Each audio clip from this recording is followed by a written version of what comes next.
Salve a tutti, l'argomento di oggi è come sta andando la crisi. Ne parliamo con una persona molto autorevole che ne sa davvero molto, è l'assessore Elena Donazzana, l'assessore alle politiche dell'istruzione e della formazione, ma soprattutto alle politiche del lavoro, che ha vissuto questi anni, dal 2008 in poi, la crisi in prima persona e direi in trincea.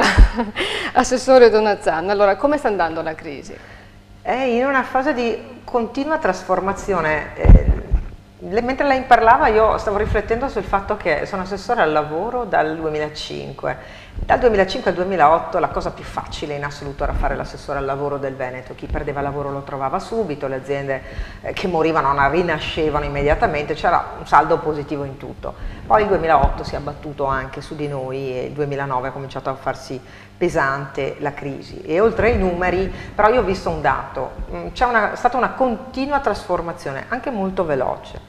Ci sono state aziende che in questo periodo hanno ottenuto, però avevano alcune condizioni, non si è trattato solo di un settore o di un altro. Le condizioni erano che esportavano o esportano principalmente oltre il 70% della loro produzione, che hanno innovato il processo, quindi hanno fatto un'opera al proprio interno di forte riorganizzazione, e hanno investito sulle risorse umane, perché la differenza noi non la facciamo, e sarà banale dirlo ma giova dirlo, sui grandi numeri. Lì voglio dire, il mostro cinese non so, non è un competitore per noi competiamo però sulla qualità, competiamo sulle nicchie, competiamo sulla grande capacità di produrre.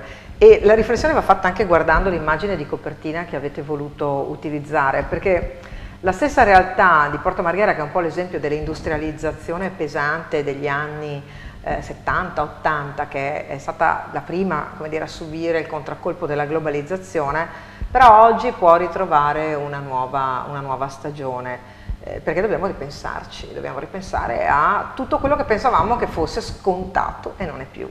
Ecco, quali segnali ci sono? Intanto ci sono segnali di ripresa, a parte l'export, che è già, lo diciamo già da un anno, no? Che l'esportazione è un po' la nostra risorsa, però ci sono altri segnali di ripresa? Sì, ci sono. Io ho degli indicatori legati al mercato del lavoro principalmente. Oggi sono in aumento le assunzioni però a tempo determinato, segno di una forte cautela, preoccupazione da parte delle aziende. Un altro segnale è che ci sono investitori stranieri che vogliono venire in Italia, e non solo per fare delle speculazioni. Molti sono seri. Compito mio in questi ultimi anni è stato proprio quello di andare a fare la verifica di chi veniva in Veneto. Poi chiaramente non posso impedirlo, vorrei favorire però quelli che si comportano bene, quelli che hanno voglia di fare produzione in Italia. E il terzo dato è che c'è una rinnovata consapevolezza da parte delle nostre imprese e delle nostre associazioni di categoria. Oggi si torna a parlare di manifatturiero in Italia. Io ne ho sempre... Questa è una novità. Questa è una grande novità, un po', se vogliamo, un indicatore potrebbe essere quello oltreoceano. Gli stessi Stati Uniti stanno tornando a portare le proprie produzioni, che avevano delocalizzato in maniera spinta in Cina, oggi le riportano nel loro paese di origine. Vale anche per l'Italia. Vale perché abbiamo una capacità produttiva, cioè una qualità del prodotto straordinario, vale perché abbiamo una grande creatività e grande intelligenza, vale perché vale il Made in Italy. Dovremmo crederci un po' di più, ecco, questo sì, perché non sempre siamo convinti di difendere il Made in Italy fino in fondo. I settori che in questo momento stanno trainando? Beh, ci sono settori che hanno una forza preponderante. C'è certamente il turismo in Italia e in Veneto, c'è certamente l'agroalimentare, che è il chilometro zero per eccellenza, anche se dovremmo ragionare su chilometro zero a tutto tondo. Sì. C'è la meccanica, noi abbiamo una grande autorevolezza nell'ambito internazionale, no? Alle volte si dice che si pensa alla meccanica come qualcosa di basso valore aggiunto, assolutamente no, c'è tanta oggi elettronica all'interno, c'è tanta ingegneria, c'è design. Noi oggi facciamo prodotti di meccanica che sono venduti in tutto il mondo con una grande capacità di attrazione.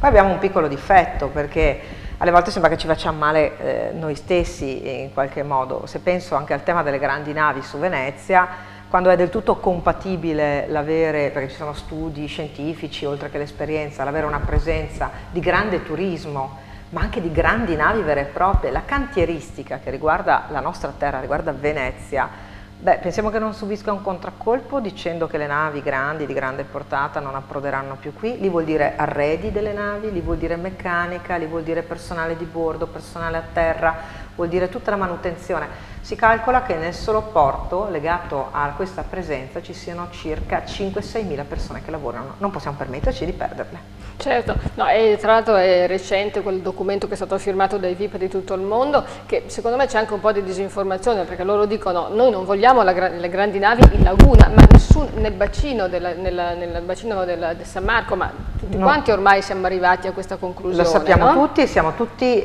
anche già proiettati a un modo diverso di arrivare a Venezia, ma non vuol dire non far arrivare le navi a Venezia. Io mi sono permessa di rispondere un po'. Ovviamente non l'avevo mica letto Michael Douglas, però io mi sono sentita in dovere da assessore al lavoro e da donna innamoratissima di Venezia di dire che bisogna conoscere le cose e bisogna essere un po' meno radical chic forse, perché la realtà vera è che noi amiamo Venezia e vogliamo valorizzarla, amiamo anche il nostro lavoro. Grazie Elena Donazzan e concludiamo anche quest'altra pillola e speriamo che sia stata illuminante per molti.